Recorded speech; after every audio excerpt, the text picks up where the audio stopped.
Okay, with a few minutes delay, let me first welcome you all on behalf of IAVT, NAS, and our joint RCDN network to this extraordinary session where we will look at the business continuity of water supply and sanitation activities under current COVID crisis.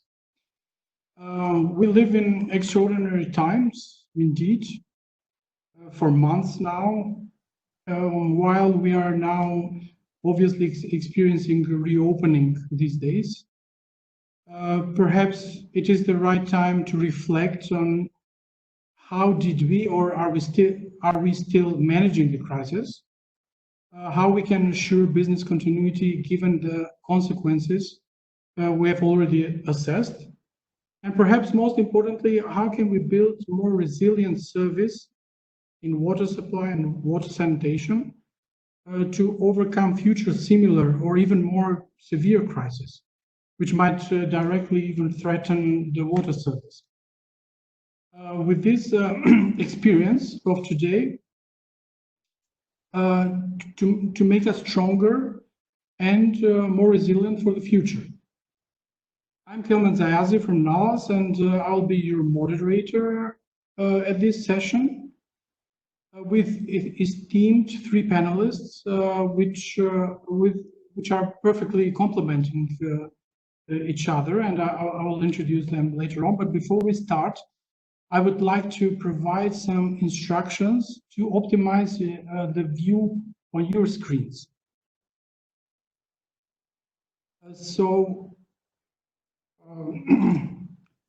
First, I would advise you to first, our meeting setting provides a video appearance only for panelists. So while the other participants are encouraged to use the chat to comment, post questions, and participate in live polling, but they cannot be viewed and they cannot use microphones, unfortunately. But we will certainly make sure we address most of the questions we are making, and we certainly want to have this interactive element of the meeting on board.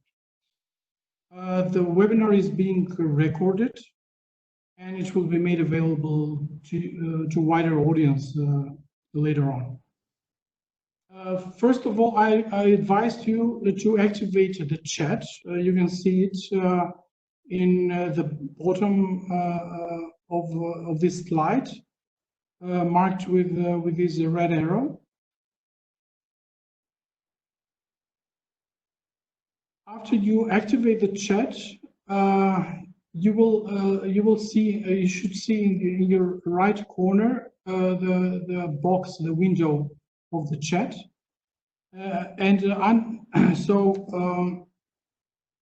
further on, you will, when you use the chat, actually, please use direct it to all participants, not to a certain person in your drop-down menu, because we want all of us to look at your questions. Another advice is to go to the upper right corner and choose a gallery view, because it is your option to choose the view. You can also use the speaker view, but gallery view is more encouraged. You know, we want to look at also body languages of our speakers at all times, and that would be an advisable setting. So with a gallery view, you will be able to look at all speakers at the same time. One more hint. You will, when you open the chat, you will, and when we activate the polling, you will be able to see it under the chat menu.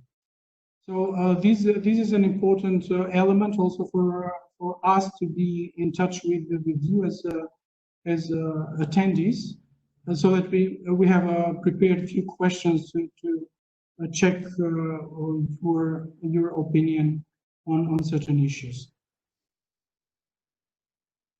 So now maybe we can start already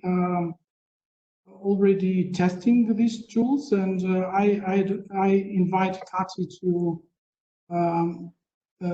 activate the polling. For that reason, I will go to the next slide.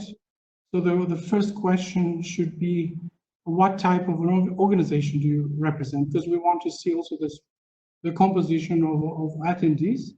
For now, we have about 65 already joined, but we expect even more that will join us later on. So, Kati, if you can activate the polling, please. Yes, the poll is active. You will see it in your sidebar here. You'll see the word polling. You can click on the drop-down menu, and you should be able to answer question 1. It's a multiple choice question. And Kelman, let me know when you would like me to close the poll so we can see the results. Unfortunately, I myself don't see the polling bar. So, but hopefully the others do. So yes, we have quite a few responses coming in so far. 67 responses so far. That's very good.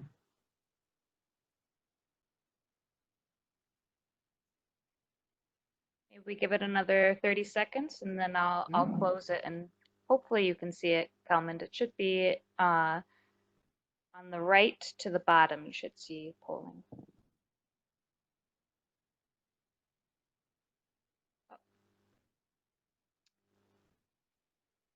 I was informed that the wrong question is up, so let me just quickly close that.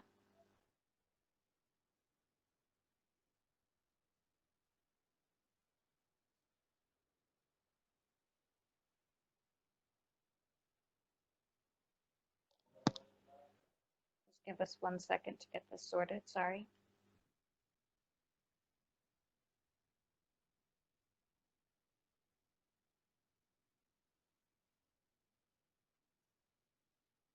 Okay, so the right question should be open now, and that is what type of organization you represent.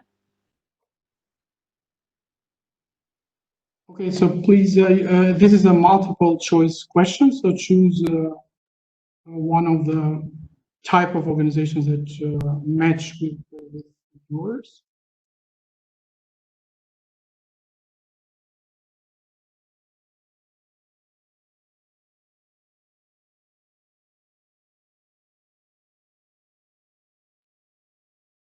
We have a time limit of 5 minutes, but we certainly want to speed it up. So at any time, Kati, maybe you could show the results. Sure, I'll close it, and that gives about 15 seconds for people to finish. Okay, in the meantime, I would maybe ask you the second question of the polling. I'll show it in your screens. That is, what is the biggest challenge in water sector provision during the corona crisis from your point of view? And this is something we want to check now, the chatting system. Please put an idea, a response. It can be one word or one phrase in the chat.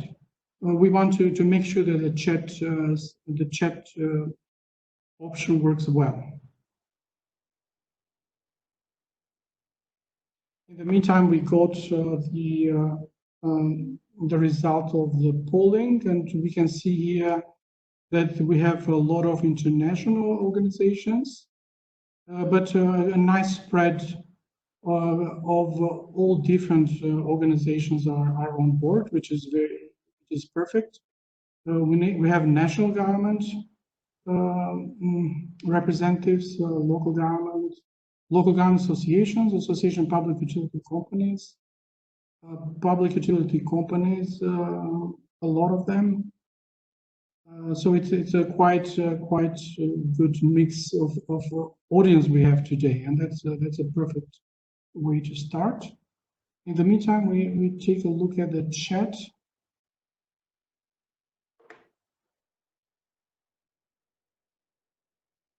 And I will stop the presentation. So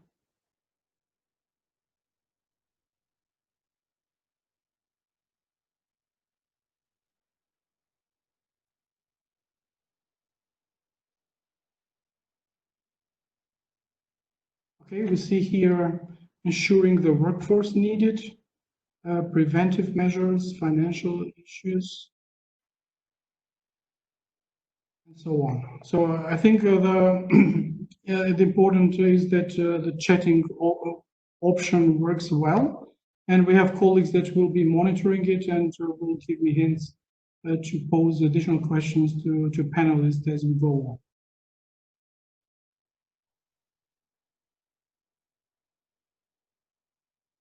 First, so before I give the floor to the panelists, maybe I would like to share maybe some of the insights that we've had from other similar webinars we've been doing in the past few days. Both IAVD and NALAS have been monitoring the situation. And for the beginning, maybe I show some patterns that we can and some messages, main messages that we get from these discussions we've had. And this will be this. Let's look at this as an introduction for our speakers today.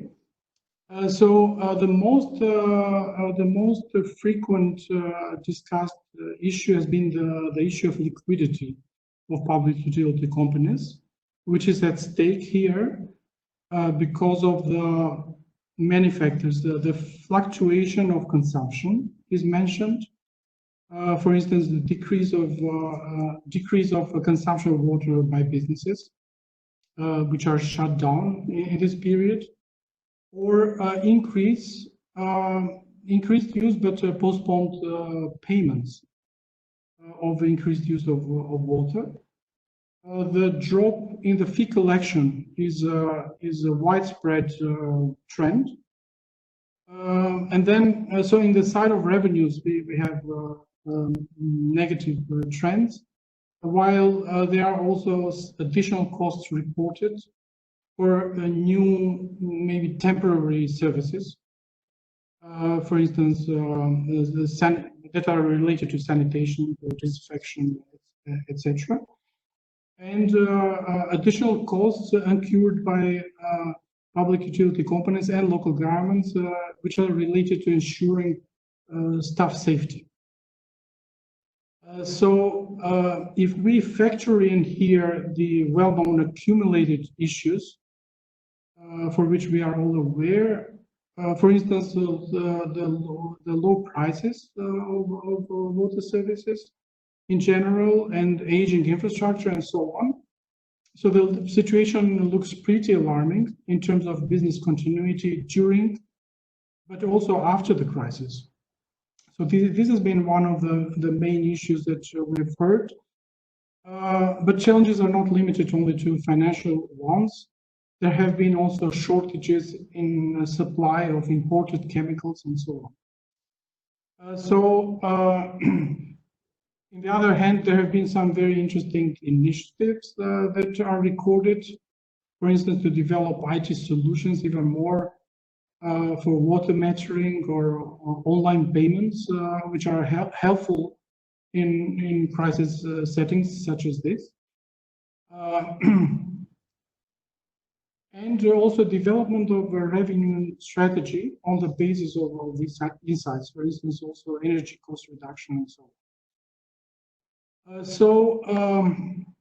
This is actually the right time for us to reflect on how did we do and during the crisis, and to make sure that the business continuity will be assured now, but most importantly, as I said earlier, in the future. So along with me are the long-standing IAVD expert Christian. So Christian, welcome. As well as the senior management of both Skopje water company Lindita and Laktash Municipality Bojana. Welcome to Lindita and Bojana. So we have here in one side the expertise, but in the other side also the insights from both public utility and local government, which is a very good combination on learning. And this is exactly how knowledge is created from experience, and experience which is quite fresh. And in a peer exchange setting. So, Christian, let's start with you. So you, as I said, you're a long-standing expert of IAVD, and you have been working on the crisis management of public utility companies for some time now, including in the region. How can we learn from this experience to be more prepared for the future? And what is the recipe that you can prescribe to the best of your knowledge? Please, the floor is yours.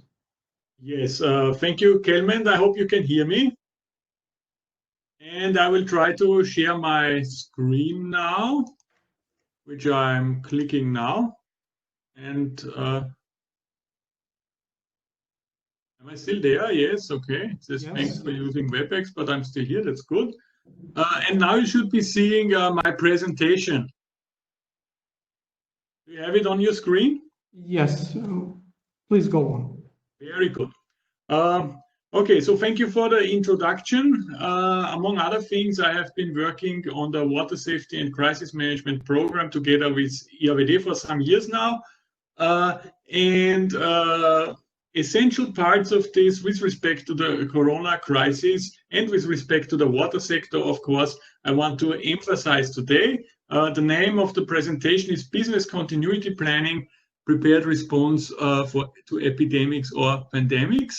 And basically, we do a quick overview over the concept in the beginning. Then we go into the specifics of pandemics, business continuity planning, and then into the key elements, risk management and crisis management, which you have to use in this, depending on where you stand. So now we are right in the middle of the pandemic, so it's probably more the crisis management. But we'll see that. Let's go ahead.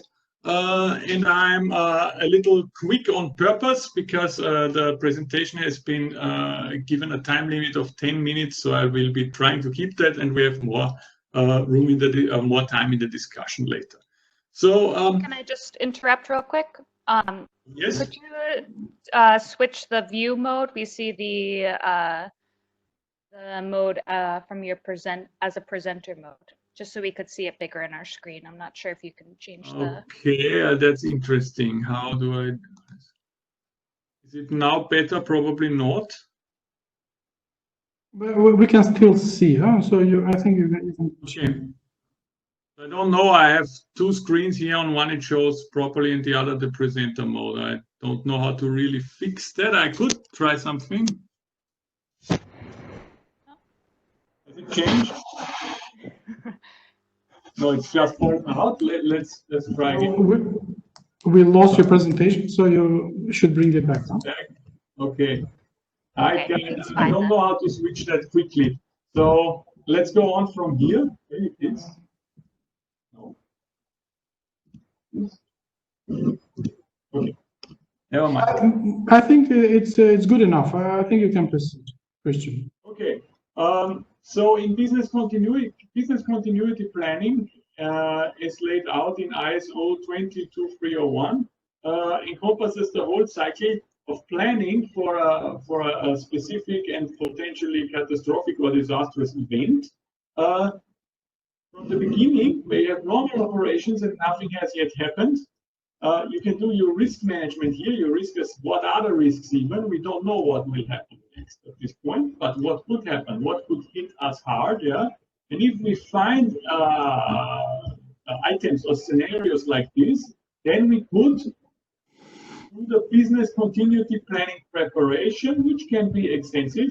So you will not do it for every topic, only for topics which are very relevant, which can convert your organization very much. Here you have the time to do the preparation.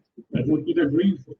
Then comes the incident, and sometimes you have to react quickly. So you have this emergency management part here, which is short. And if this is, it might go down from here and go back to a normal operation. But if it escalates, then you go into crisis management. Crisis management is what aids your organization, or it is a supporting organizational structure. Deal with crises like we have one right here now. Now, this is a very long crisis which goes over months. You can have much shorter crises. You have a landslide, you have a flood, you have whatever. So it's applicable to all of those. And the business continuity planning also encompasses the recovery phase. So when the crisis is more or less over, but you're not yet in full normal mode, some effects of the crisis are still there. You have to recover. So all of this is covered topic-wise by the business continuity plan. So you could have a business continuity plan for pandemics. You could have one for floods. You could have one for drought. You could have one for landslides. Whatever your major risks are. You can go into more detail about this, but I will skip this slide for now and go to the essentials right away. And before we go into the technicalities of the management, I have summarized and comprised the key technical contents and organizational contents of a pandemics preparedness plan. So this is what you would think about in the normal operation phase before anything has happened. And we have done quite a number of these pandemics preparation plans back in the day when the influenza pandemic was a topic. So we had a lot of experience coming up to this event. And you also use this if you're right in the middle of it and have not been really prepared, because the pandemic topic, to be honest, it has somehow or somewhat gone into the background over the years until it came back in the form of the coronavirus pandemic. So if you're right in the middle of it, these would be key points that you can also take into account when planning and coordinating your pandemics response or your epidemics response. Now, these are general points which should apply to most organizations or every organization. Of course, you have to contextualize this, and you have to fill it with content that applies to your own organization. So, what are key organizations and institutions to coordinate with in such an event? What are your minimum personnel requirements? Very important, because you don't know if the pandemic hits your own personnel. What are your key personnel and functions? Who are the ones you really need? The dispatchers, you need probably the high voltage electricians, many others that could be important management positions, many others that could be very essential here. But also identify persons with elevated risk, older persons, etc. Identify functions with elevated risk, which you might have a lot of contact with customers. Specify suitable protective measures and other organizations. Also very important, the communication part. The information you give the employees, and you can prepare that, the customers, the consumers, and also define the responsibilities. Also very important and very brief now, because time is short. If you do this plan, you should make it a phased approach. A phased approach is specific measures for specific phases. So if you're in phase 1, if somewhere in the world possible pandemic, you don't know it for certain. The WHO has not declared it a pandemic yet, But you heard that in China some strange new disease broken out. So this is phase 1. Basically what you do is you prepare for a possible phase 2, and it's in your country or in your region. Now what do you now? And the phase 3, when it hits when it hits your organization, possibly with mass infection. And you also cover the recovery phase. Again, maybe show an example of this later. Yes. And then, of course, use the available crisis. If you are in a crisis, use the available crisis management tools and methodology. So these were generalized points, which can be useful if you have not already thought about them. In more general terms, how do you set up your business continuity plans? What are the major components? One is water safety plan. And the water safety planning will help you only before the crisis happens.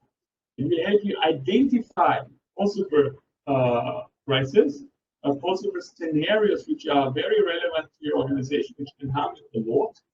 And then you can decide if you put the resources into later business continuity plan. If you will not have a business continuity plan for everything. These pandemic plans used to be very popular, and then not so much. Yeah? So it's really a matter of the resources you put in. And we have actually completed water safety planning and also crisis management in the Danube region. Specifically, also Lindita has been part of our team, and maybe she can talk about this a little more. For now, let's leave it almost here. Just a very small highlight out of the whole program. You identify your risks. It is not really important that you can read here because it's not readable. Really, the colors are important. So these are the risks which are identified. This could be the epidemic, this could be the flood, this could be the landslide. And the colors will show you if you have done everything that's feasibly possible to reduce these risks, then it's green. You cannot do anything about it yet. You have to take the risk, and when it's coming, use the crisis management. It's gray. You can do something about it. Something can be done. Maybe a business continuity plan, maybe other measures, maybe infrastructure. It's yellow. And if you if it's urgent, I don't have a red one here. If it's really urgent, so this is a matter that your experts see very urgent. It's red. It's the water safety planning. Very brief overview. Let's go to the next one. And this will help you when the crisis hits. You need to prepare it. You can even set it up in the crisis.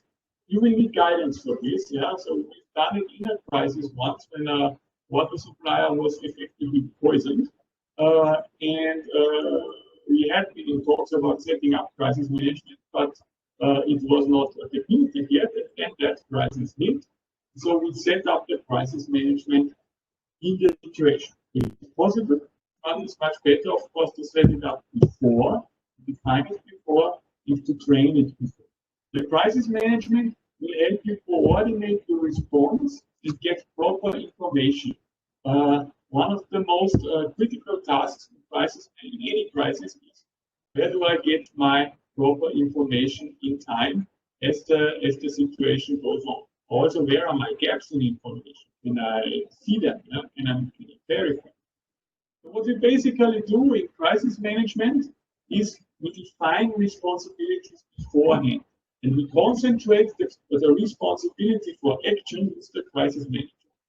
Now, regardless of how many CEOs your organization might have, in the crisis, you have one crisis manager, and the other possible CEOs entrust the crisis manager with the management of this crisis, which means they give the crisis manager full authority to take any measure at his own discretion.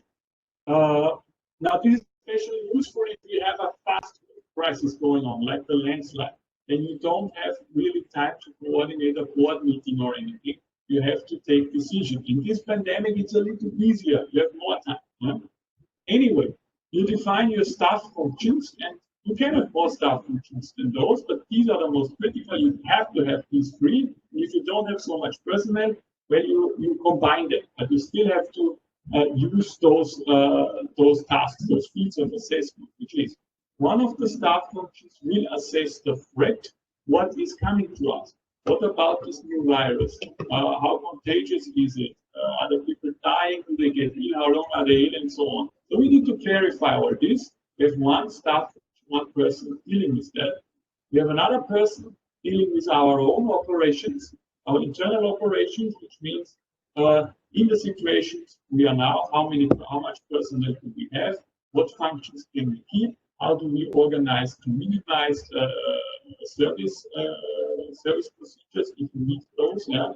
How do we protect our employees? This would be also here. And the third staff function is the communication staff. How do we communicate to our own employees? Very important in this situation, but also how do we communicate to customers? Yeah. So based on what these two assess, the communication will prepare, the staff function will prepare the communication. And this can be very quick. This can be done in 60 minutes if needed. I have your landslide. Maybe you have to decide fast. If you don't have your landslide, you have your pandemic, you have days now. Days is good, so you have more time. But still using this structure, if this structure is actually being used right now in Vienna, in Graz, at Bodensee-Wasserversorgung, at Gelsenwasser, and many more, to deal with this pandemic. Now they will convene on a weekly basis, or even on a 2-weekly basis, as the peak pandemic in many countries has already wound down. But in the beginning, they convene daily. Now, in a more urgent crisis, when you have a flood situation, maybe you go twice a day, or even 3 times a day. It depends. So these, in a nutshell, what you do is you divide the responsibility, you define fields of assessment and this is good for any crisis, regardless of what hits you. If you have prepared for it or not, as long as you have this organization standing and trained, you'll be able to deal with it much quicker than any improvised solution, which I come in a minute. But I think time is running out. So you have your persons, and this is not one person, these are maybe 3 persons, or 4 persons even, and one of them will take this role. You can switch if it goes longer. You can switch functions, but the function will be there to aid your decision. Crisis manager will make the decisions. This is superior to an improvised crisis management, where you just get together on the table. One of those will be the CEO. Everyone gives his input as he or she sees fit, and you get a lot of randomness in your decision making, which here you have not, because you have one person telling you only about the threat, the other person telling you only about your own situation in the operation, one person telling you only about the communication. If you have heard those 3, which can be quick, this can go in 15 minutes, then you can make your decision based on much better facts. And if you are on this table, and everyone thinks about everything, but no one about anything in detail, because no one has that time, and you have to make your decisions based on that. So that would be crisis management. Now, how does this all fit into the business continuity planning? If you have time to prepare for the next pandemic or the next crisis, you make the basic preparations like the contents that I show you, but also you define what will be the tasks for the crisis management. At this point, you also define what is the recovery, what actions do we take after the crisis has wound down. So you can prepare a lot. And the risk management at the beginning will help you to identify those scenarios which make it worthwhile, because they're yellow, because they red or have other high scores. You score those. Which are the scenarios that make it worthwhile to make such a business continuity? So this is almost the whole thing. A few references about this. I already mentioned the business continuity law, which basically encompasses the whole cycle. I showed the EN 15975.1 is the crisis management law for water suppliers, and the 975.2 is the risk management of water suppliers. Both of these, which are implemented in our program here with the water safety crisis management. Okay, thank you very much. It was quite detailed, very good advice in terms of crisis management, especially highlighting the issue of communication, information, the 6 minutes decision making, the hierarchy, the importance of clear responsibilities, and so on. So in the meantime, we got a couple of very interesting questions for you. I will just pose the questions so that you think about it, and after we finish the round of panelists, then we come back to you. So one question is, are there any sound examples of pandemics preparedness plan?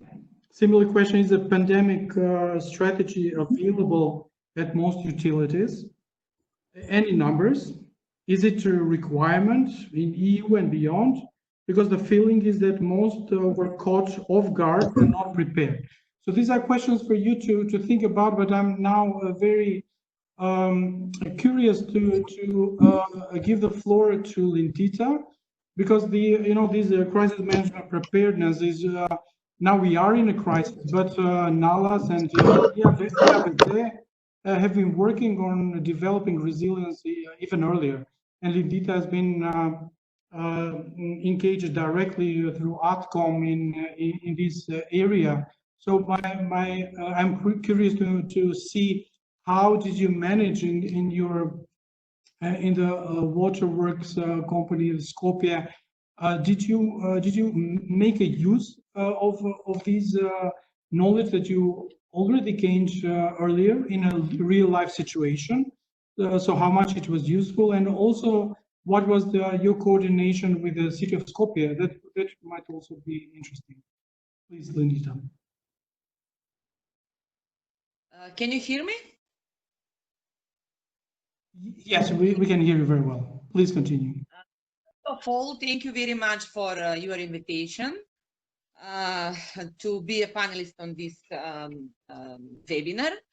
So I will say a little words about how our company meet all the challenges and how we face with the challenges during this pandemic. First of all, I want to say that when we were participated in those seminars for crisis management organized by ATCOM, we couldn't imagine that in this 21st century we can be faced with the pandemic, and all the time we are discussing about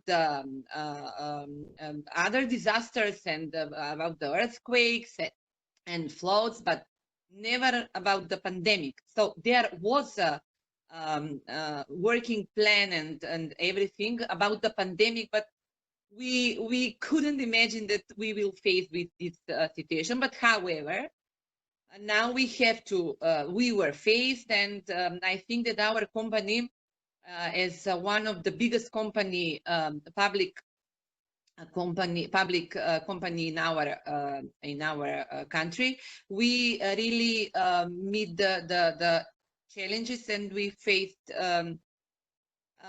very successful. So first of all, our coordination and cooperation with the city of Skopje was and is on a very high level, as always. So we, as a company, we are a part of the crisis management team in the city of Skopje, not only for this pandemic and this situation, emergency situation, but however, always. I mean, there are a lot of other emergency situation in our city. So we the coordination and the cooperation is on a very high level. So our company, I think that we meet the emergency quite well prepared, because due to the fact that our public utility, we supply more than 600,000 inhabitants with drinking water. So believe me, it's a big challenge, and we are always in a stage of readiness.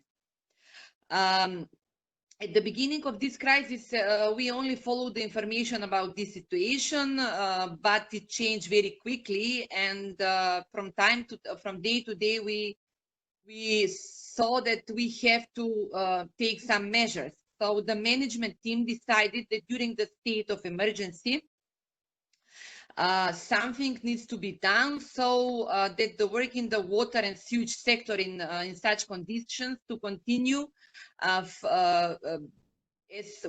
very well, in order to provide clean drinking water and sewage system in to our citizens. So what has been done? First of all, we realize the risk factor in this condition is of a pandemic. The risk factor are employees. So we have to, first of all, we take measures to protect our employees in order not to be infected, some of the employees, because in such a situation, many of them would be placed in isolation, and after that we will be left without the necessary staff.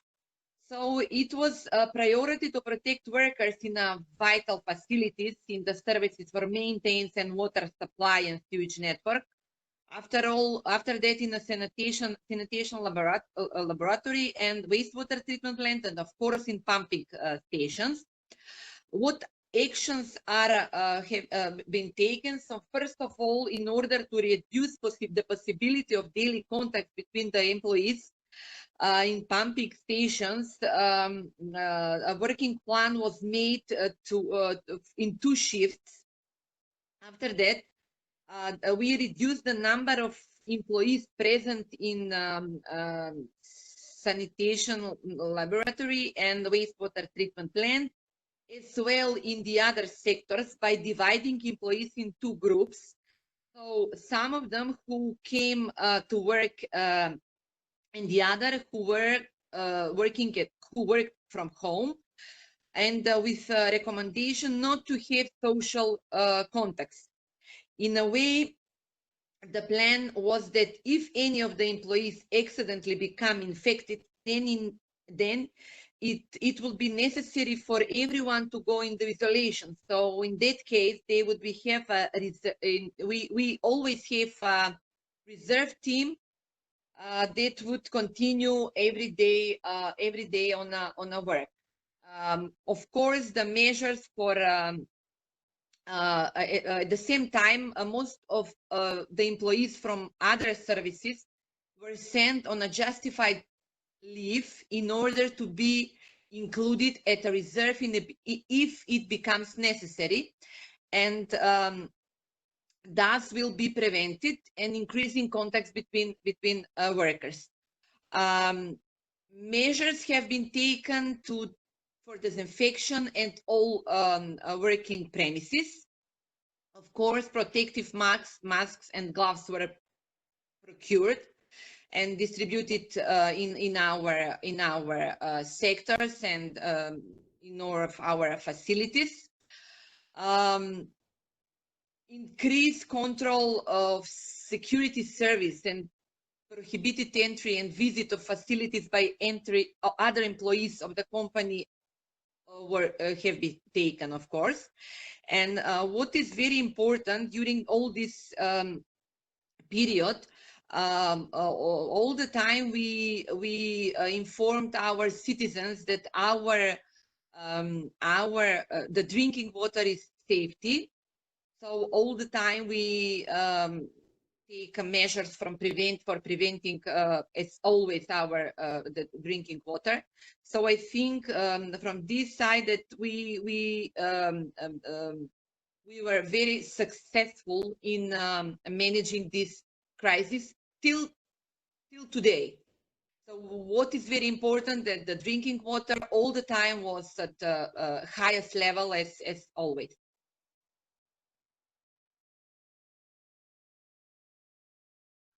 Thank you so much, Lindita. I mean, this was a very interesting case of and excellent human resource management measures to protect employees. Safety of employees as a key element of business continuity. I mean, the workforce is so important for that, and also the communication with public so much important.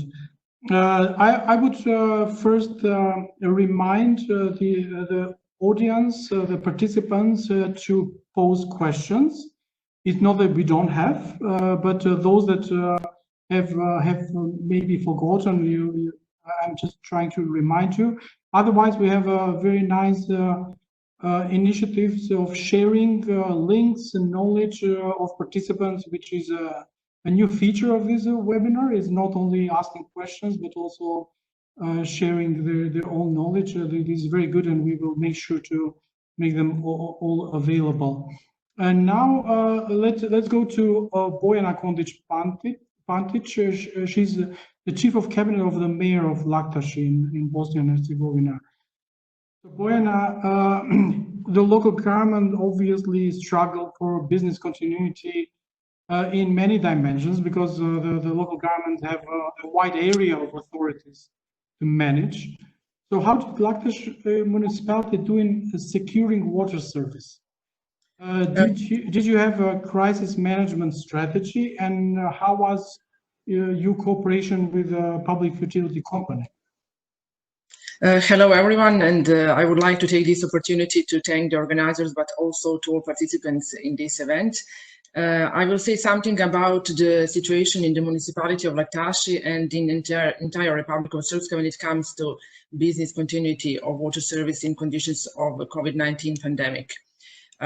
The fact is that a reduced number of employees, decrease of revenues as a result of decreased economic activity, and stress on water supply and wastewater systems due to the increased water demands pose serious challenges. But what is the fact also that the COVID-19 pandemic contributes to increasing water utilities operational costs, and it affects their technical performance. Also, the uninterrupted provision of water services is essential in a view of the COVID-19 pandemic, especially if we know the fact that the hygienic is on the highest level and a very high priority in activities of everyone. But also it is important to maintain infrastructure investment in the water and sanitation services sector and emphasize once again its importance.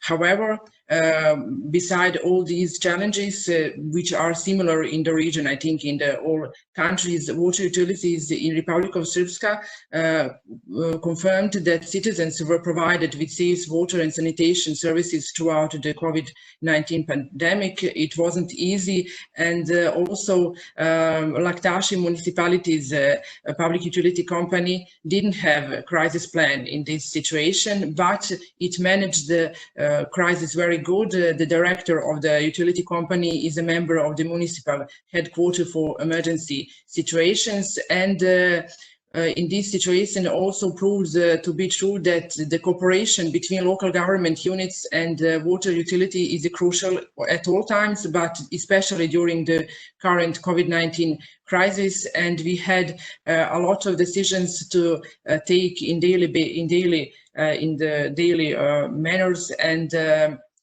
during the entire duration of the pandemic, the work of the technical service in the utility companies was provided. So there has been an increase in water consumption by citizens, and also decrease in consumption by the private sector, which has led to a reduction in revenues in utilities, and also given that the price of water is still higher for the private sector. Also, what I would like to mention is that companies have reduced the collection rate, as you mentioned before, but for now the company has managed to settle all its obligations and to ensure an uninterrupted supply of drinking water to the population in sufficient quantities. our utility company have numerous problems in terms of sufficient water, but also in terms of financial stability. In regular time and in pandemic, it's even more problematic, and its challenge is really bigger. The fact is that companies cannot independently bring out and maintain financial stability, and in this regard we have the announcement of some support from higher levels of government also for further development of this sector. Of course, the reform in the organization and the way of work of the companies is very important, but without certain funds and grants for investments from different international organizations, larger infrastructure projects will not be able to be realized. I would like to underline that the cooperation between local government units and water utility is crucial again, but especially during this COVID-19 crisis, and this cooperation and coordination is also important on the other levels with other institutions. And I can say that during this crisis we had good cooperation with another levels of authorities, and also with the Association of Cities in Republic of Srpska. But the thing is, the fact that water utilities are strong only if backed by strong and committed local government units. Under the current circumstances, the liquidity and financial operation of water utility, as well as the support by municipality as their funder, is a key issue, definitely. COVID-19, as you mentioned, imposed the crisis management and particularly financial management as a top subject for further capacity development measures, and something is will be very important for the further development of this sector and for getting better situation in all public utility companies in the whole region. So this is for the beginning. Thank you very much, Bojana. It's very interesting how you have done the right things in crisis management, even though you didn't have a prior plan for that. But intuitively, it looks like your mayor has been able to develop this crisis management body, where also the director of the utility company was on board. The right decision. And you also mentioned this the importance of to be reminded the importance of constant investment in public infrastructure, because the water is so much important for managing pandemics, especially keeping the hygiene and so on. So that when the demand in this kind of crisis goes up, the national government support and international organizations you call on them to further support in coordination with the association. So now I would invite Christian to maybe have a quick response to a couple of questions that I mentioned earlier. I may repeat just to remind. Is a pandemic strategy available at most utilities? Are there any sound examples of pandemic preparedness plan? Any numbers of how many utilities is it a requirement by the EU or other institutions? And because the feeling is that most were caught off guard and not prepared. So what is your take on this, Christian? Yes. So first question was, have there been any preparedness for pandemic plannings at utilities? Yes and no. So we've been working also worldwide, but mostly in German-speaking countries, and we have set up quite a number of influenza. So that's the flu. Yeah, pandemic plans. Back in the years, what was it, 2002, 2004, 2005 or something. And to be honest, most of these plans have been, they encompass purchasing masks, but also doing and other protective equipment, but also making the necessary organizational preparations. And I will show an example of that. And many of those have taken a back seat over the years because it requires constant investment, and basically the threat was assessed to be rather minimal, seeing topics like bird flu or swine flu turning out to be quite mild events. Anyway, some mentioning the colleagues from Bodensee again, actually just August before the coronavirus came, so that was last summer, they started thinking about repurchasing those masks because the masks were expired at that point, and they actually did, yeah, not expecting any serious pandemic at the time. And it came to the point that the local, when everything was when the pandemic was breaking out, even the local health service providers asked for extra masks from them, and we had to deliberate if to share those masks. So yes, we shared the masks, but I insisted, well, if the regional government says give the mask, then you have to give the mask. But I insisted keep at least a minimal number of masks for your own critical personnel, like the dispatching center and the other critical personnel which was defined, because at that point, that was at the beginning, you did not really know what comes next. You did not know how many employees you would have sick at the same time. So that was the preparation. So luckily for Germany and Austria, the numbers turned out to be very low, also because of strict enforcement of measures, which are now, the new infections are quite low all over Europe, luckily, but it doesn't have to be that way. If you look to even to the United States, but also to other regions like South America, India, even Russia. So there are places where the pandemic is still quite galloping. So that was question number one. Question number two. So is it a requirement? I mean, to have a pandemic strategy? Is there any requirement by EU for that? No, it's not and maybe it comes. It is not an EU requirement. It is yes and no again. It's an indirect requirement. It is not required for any organization to have a pandemic preparedness plan. It might be wise, but it is not required. What is required is that you follow the state-of-the-art rules. Now, the state-of-the-art rules, and this might be clarified in the new drinking water directive of the European Union, which actually does clarify it in many ways if it comes out the way it is published.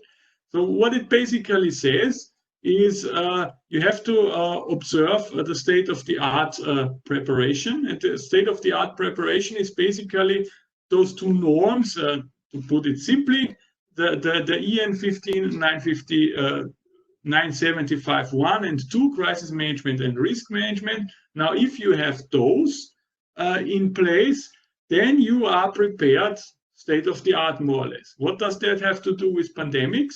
Well, in the 975-2, the water safety planning, you cover all the risks that you have, and one of those is the pandemic, is the epidemic, obviously, and this still does not require you to have a specific pandemics plan. This is your assessment, where do you put your resources, but you have all those other risks also on the table, and you can prioritize, which is more important. Because it can always happen, like it has happened now, that some crisis strikes, which you have thought to be less important, might turn out more important, but you have them all on the screen. And moreover, you have the 975-1, the crisis management, which helps you in any crisis. Regardless of what other resources you have an organization capable of dealing with any crisis based on the resources you have now and expanding on them over time. Okay, thank you. So the answer is yes and no. I have a very interesting question for Lingita, but before that, having in mind that most probably utility companies and local governments did not have an appropriate plans to manage this kind of crisis, the question to Bojana would be, with the experience you have now, are you maybe ready to develop such a plan? Because developing a plan when you already have an experience on the field is much easier. You don't have to imagine things, but you just reflect on what has gone, what has been going on, and how you responded, and what are the good things and the weaknesses you had, and put them in the plan. So, what do you think, Bojana, about that? Definitely, I think that it would be very important to develop a certain plan and to know how really should we act in this situation. We had some kind of plans in different other crises, like in flooding or earthquake situations, but not in pandemic. And especially now with this experience, we can really develop some plan of action. And I can say only that thanks to these headquarter situations, we had all the time some meetings with the mayor and with other interested people in the local government. We managed to take decisions every day and to act properly on daily basis. And especially our public utility company also managed to organize the functioning of the system, and also to have technical staff always prepared and working in a group, so they can avoid some kind of epidemic in the public utility company. And now I think it would be very, very good to develop one good plan in the crisis, and especially on not just on functioning during the pandemic, but also how to manage to continue with the functioning after the pandemic.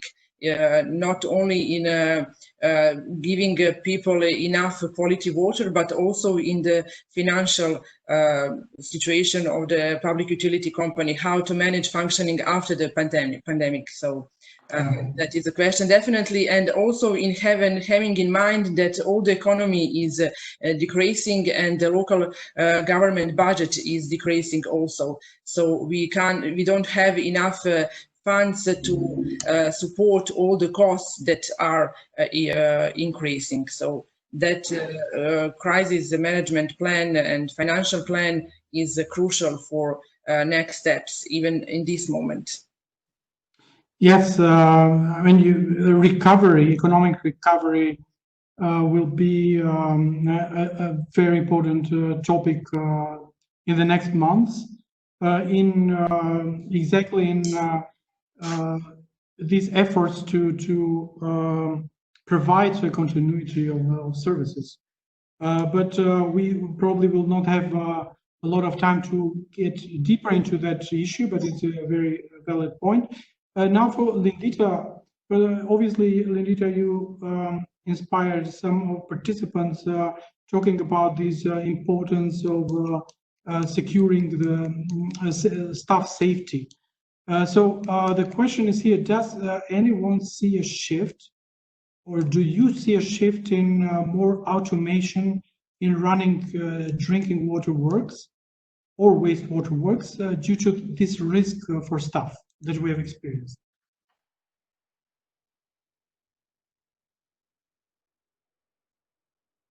Yes, of course, the automatization of the work is definitely a way for facilitating this situation. I mean, to from one side to save the employees, and in the other side to provide always safe water for drinking.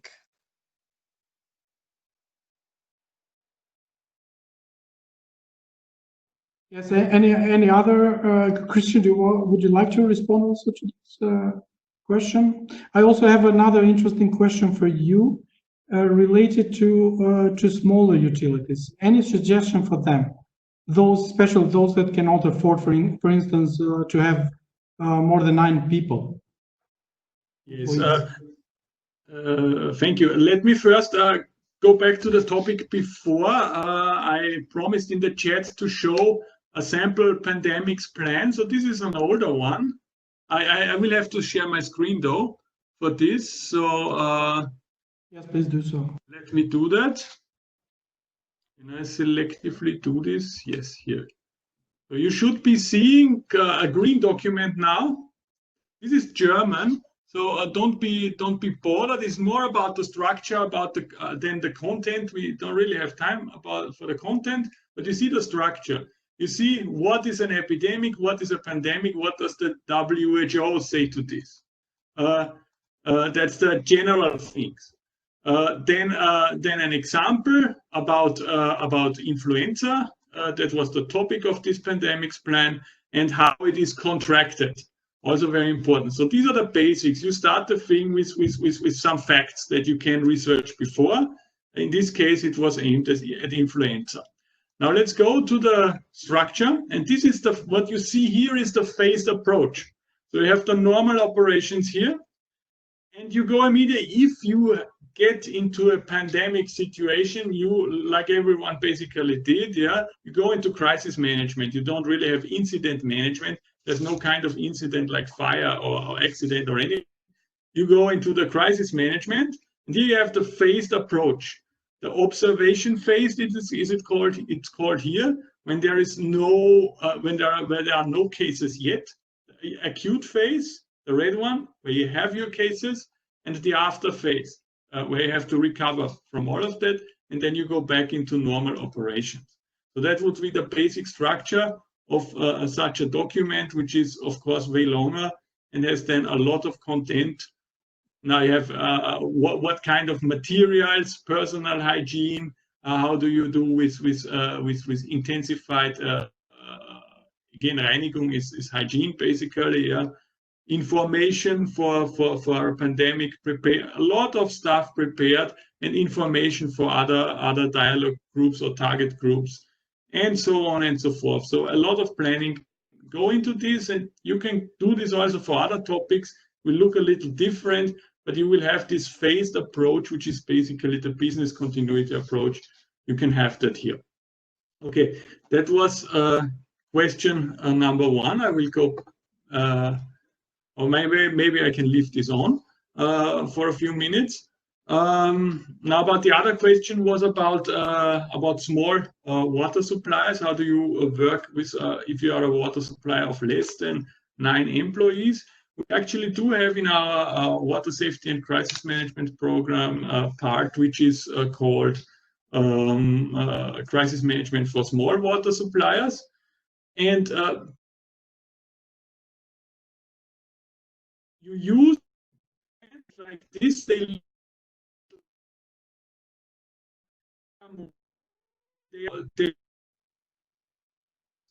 Christian, we have some problems with connection with you. So maybe until until Christian is able to get back, I would invite Katja maybe to go with a third question, polling question, which might be very interesting to look at what are the participants what is their take in terms of do we believe that the business continuation risk management plans are actually used in the time of crisis? So this is a very interesting question. So until Katja can pose the question in the polling, in the meantime, we got back Christian. So Christian, you were out for a few minutes. Yeah. So can you please repeat briefly, because we don't have much time, your advice for these small companies? Yes. So we have that program. Basically, what it has is these plans, like I had shown before. They look a little different. They are incident specific. So they are for flood, pandemic, microbial contamination, what have you, and they are always suited to the organization. You still have the 3 fields of assessment. You still assess the threat. You still assess your own organization. You still assess the communication, but it will be very likely only one person doing this and coordinating, because you are small. Yeah, basically the CEO or the chief technician will do that.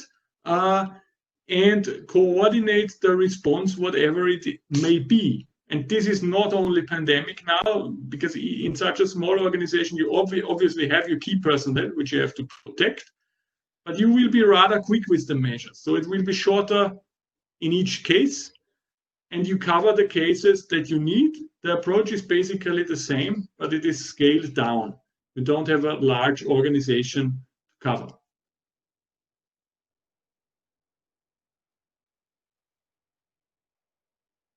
Okay. So, so here we go with the next polling question. Can we? Yes. Since this is an open-ended question, participants need to respond in the chat. No, we go with the third one. So not with this one. Yeah. Do you believe that the business so continuation yes or no, risk then? management? Yeah. No. This. Yeah. This is yes or no. Okay, just 1 second then. Yeah. Thank you.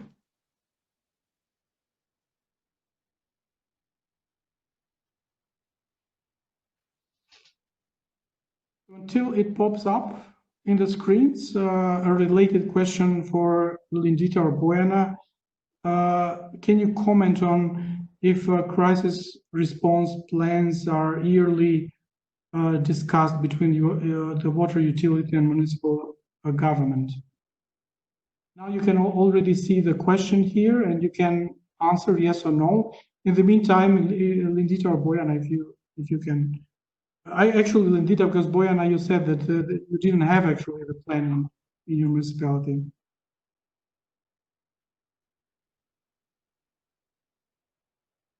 So Lindita, if you could maybe give a quick response to this.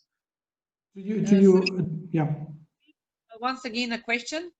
Yeah. Do you on yearly basis discuss with the government with the local government in Skopje the crisis response plans you have? Is there such a practice? Or? Yes, of course. So, as I told you, there is always crisis headquarter in the city of Skopje, and public enterprise is part of this crisis headquarters. So not only for pandemic. So now this is a new situation, of course, but however, we always have meetings, and we are preparing for this unusual situation, as I can say. So most probably the question is not when the crisis starts, but during planning. When there's no crisis, is there a consultation for the plan? Yes, yes. We are preparing all the time. Yes. Okay, that's very good. This is a new situation. I mean, pandemic, new measures were taken and everything. But for sure, we are now we are well prepared even for this type of a crisis. Well, with your answer, I feel much safer because I'm a citizen of Skopje. It's good to hear that you are heading. You are a step further with this. So we see now the results of polling in your right corner. It's encouraging response that 20 participant attendees they think that they believe that the plans are actually used. 7 are more skeptical, but we have a large number of 40 that did not answer. But the other good news here is that we still have about 80 people still with us attending, which is very good. Even though we are approaching closely the time, and now the time for closing up the session. That's why I would ask Katja maybe to go with the last polling question, which is actually evaluation of this webinar. How useful was for you? In the meantime, any last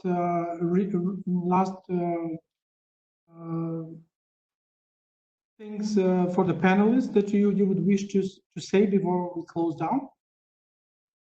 If I can say something, I think that maybe, yes, thank you.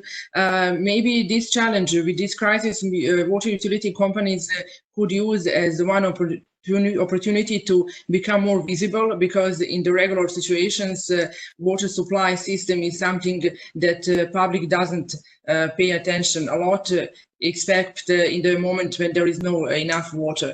And in this situation of pandemic, also people were very interested in knowing what is happening with the water supply system. So this is also one opportunity to become more visible and to take this opportunity to go more in the public and to underline all the problems that public utility companies have in their functioning, and to encourage government and different international institutions to pay attention more on this sector. So that is something for conclusion. And of course, developing of plans and risk management is crucial in good management of crisis, definitely.